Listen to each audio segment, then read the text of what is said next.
Professor Frempong Boateng says that Chief of Staff commissioned him to do a report. So who do we have here? We have Madame Adom-Otchere, the Honorable Chief of Staff, who commissioned Professor Frimpong Boateng to do the work. Then we have Anas Aremia Anas here, of course, with his covered face. Why do we have this trinity, this tripartite trinity on our screens tonight? But we will get to the Frimpong Boateng story. Apparently, this report is old, isn't it? But then it's coming up yesterday and today. Big story. Everyone is talking about it. Let's get at 29 minutes past 9 o'clock. Let's get to the story and see. This is a report that was conducted by Frimpong Boateng, and he's sort of published it without any filters. He's published it mentioning names of important people and alleging that they have been part of Galamsey. Let me test it out. I'll say that this report we're about to show you is Frimpong Boateng's report. It is not our report. It's not our view of the matter. It is Frimpong Boateng's view. The reason why we are publishing it, it has high public interest, very high public interest. We do not necessarily endorse the conclusions that he makes, but we will share with you because of high public interest. So here we go. The report will start as follows. The photograph will go there. There it is. Okay. He says, this report was prepared following an order from the Chief of Staff. I was instructed to present a brief report to the presidency about the progress made in the fight against illegality, in the small-scale mining sector, and also to suggest a way forward in the efforts to contain the illegality. That's what Frimpong Boateng's remit was. His remit for this work was to check the illegality associated with small-scale mining. Okay, so how did he set out to do the work, and what are the difficulties he encountered, and which particular people has he named as providing or becoming a stumbling block onto him? Let's move on and see. Number one, he says most members of the Interministerial Committee abandoned the committee. Apart from the Ministers for Sanitation and Local Government and Rural Development, all others abandoned the committee. To make matters worse, he says, the chairman was personally attacked, vilified, and framed for things he had not done. Such assaults came from many people, including some of the ministers who effectively left the committee. Can you imagine that? He's alleging a big inside job.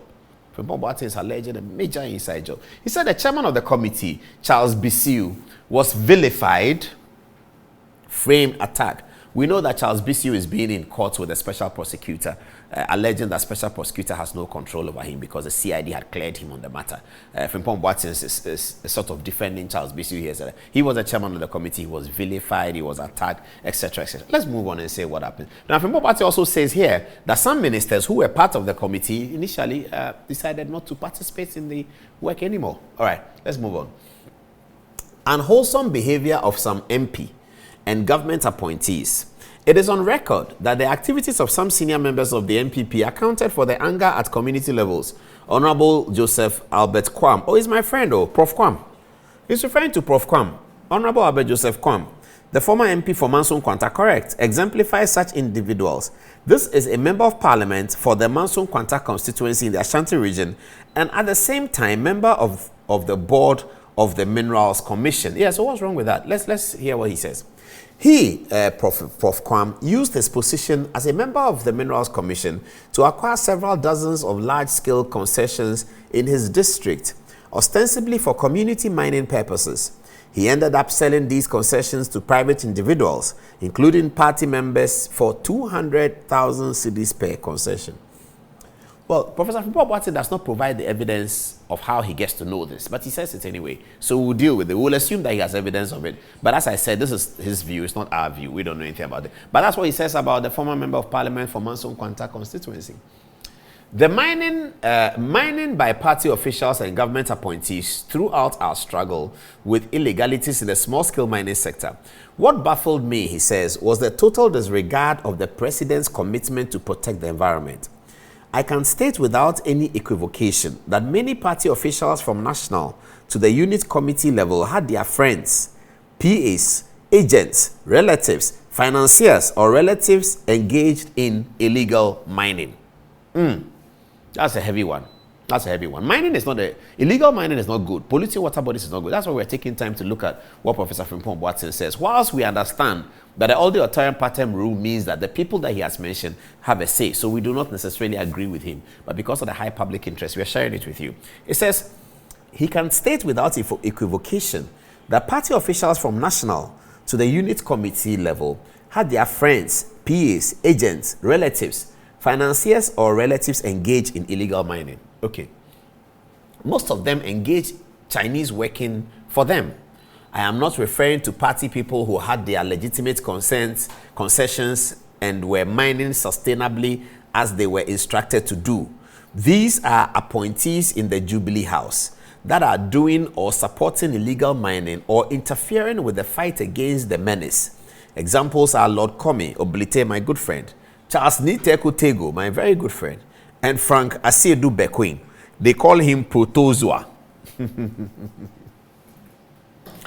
Professor Frempong Boateng is saying he has a lot to say, doesn't he? He has a lot to say. So he says, and these things have to be interrogated, shouldn't they? I believe that Lord Komi is innocent, but it doesn't mean that he shouldn't be interrogated. All right. It says, the appointees in the Jubilee House. He refers to Lord Komi Oblite, Director of Operations, Charles Niteku Tego, Director of Social Media, my very good friend. Charles Niteku Tego is a brutal guy, you know. And Frank Asiedu Bekwin, Protozoa. Frimpong Boateng says they were responsible for some illegal mining. Let's move on to the other testimony that he gives. Established miners who are members of or sympathizers of the NDC. It says, this is NDC he's talking about, so this is not MPP. He says there's some NDC in there also. Let's hear him and see what he says. He says, it is well known in the small-scale mining circles that NDC members and sympathizers were well established in small-scale mining, especially in the Western region. They acquired several concessions in mining-rich areas during the long periods of the NDC reign. Okay, so what's wrong with that? Let's move on. They had the money and other resources to not only sponsor NDC candidates, but also support independent candidates in the supposedly strongholds of the MPP. This is what happened in Adom-Otchere and Takwa constituencies. That's interesting. Professor Frimpong Boateng says that there's a relationship between illegal mining and politics.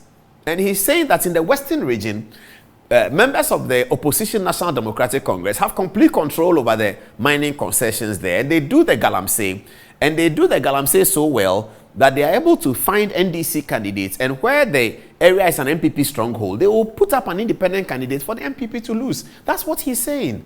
And he gives examples of Adom-Otchere and Takwa constituency, both in the Western region. He continues, in the Wassa East district, a former NDC deputy minister, who is also MP for the Wassa East constituency, has been actively mining in the Subri forest for years. He's been mining in the forest area. He's a member of parliament and a former deputy minister. That's what Frimpong Boateng is saying. Okay. When MPP party officials complained and the army component of Operation Vanguard was withdrawn almost 2 years to the 2020 election, the NDC was given an advantage in terms of access to resources from mining. This is because there are far more NDC people engaged in illegal mining than MPP members in the region. Did you hear that? As Prof says, in Western region, there are far more NDC people engaged in illegal mining than MPP. So in which region is MPP far more engaged than NDC? Maybe we have to find that out as well. All right. It says the community mining program was rolled out and the president himself commissioned the first site in the Wassa Amenfi district.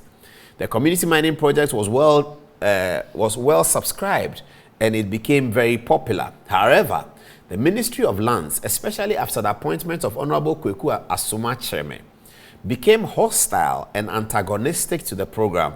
Some elements in the Minerals Commission, including Mr. S.K. Boafo, the chairman of the Minerals Commission Board, supported the position of the Ministry of Lands. Okay? Apparently, they were angry that the IMCIM was at the forefront in matters concerning small-scale mining, which they said were among the functions of the Minerals Commission. Okay, it's interesting. The effect of this antagonism was that several community mining sites at the IMCIM had planned and were ready to be commissioned were effectively sabotaged and blocked by the Minerals Commission and the Lands Minister. Typical examples were some community mining sites in Adom-Otchere area. A day before the commissioning of the sites by the IMCIM, Mr. S.K. Boafo called the MCE of Adom-Otchere Central to block the event. Wow. S.K. Boafo is our uncle, so we don't know whether he does what Frempong Boateng says he does, but it's of high public interest, isn't it? So we are sharing this with you. All right. So it says S.K. Boafo blocked the event. Let's move on. He, S.K. Boafo, warned the municipal chief executive not to allow the IMCIM to do the commissioning. Otherwise, she might lose her job. The matter was brought to the attention of the chief of staff at the office of the president.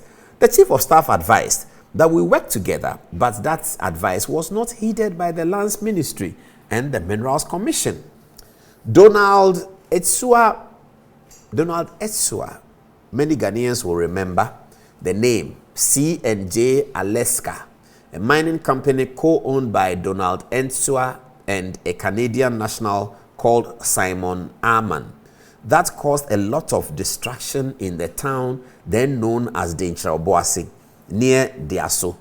During the last NDC regime, several mining companies signed MOUs with the Ghana Army that regulated the supply of security services to the mining companies. At one point, the soldiers at the site of C&J Alaska were under the command of Captain Mahama.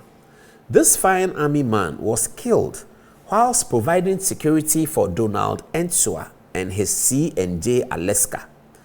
When MPP took over in 2017, all MOUs were cancelled and C&J Alaska hired armed macho men to provide security. Wow. The IMCIM organized a task force and conducted a complex operation to dislodge Adom-Otchere and his C&J Alaska from Diaso Forest.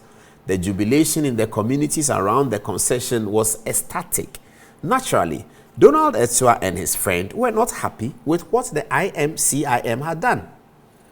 I, Frempong Boateng, in particular, came under severe attack. A fierce attacker was Mr. Kweku Baako, a journalist who personally called me, Frimpong Boateng, to inform me that the managers of C&J were his friends. Mr. Kweku Baako published unsavory things about me at the time.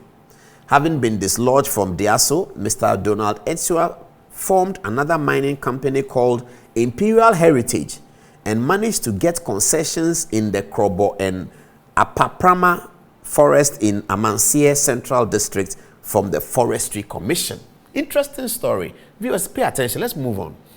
Using satellite imagery, we have followed the activities of Imperial Heritage over the years till date. The damage caused in the forest is many times greater than what happened in Diaso. We were ready to dislodge Imperial Heritage from Krobo Forest when Mr. Adom-Otchere Dako called to inform me that he was the lawyer for the Heritage Imperial Limited, a company that was destroying the Krobo and Apaprama forest reserves, and in the process had also polluted and diverted the course of the river Ofin, as can be seen in the satellite images below. We don't have that image. I informed the president about the behavior of Mr. Adom-Otchere Dako, and the president promised to deal with it.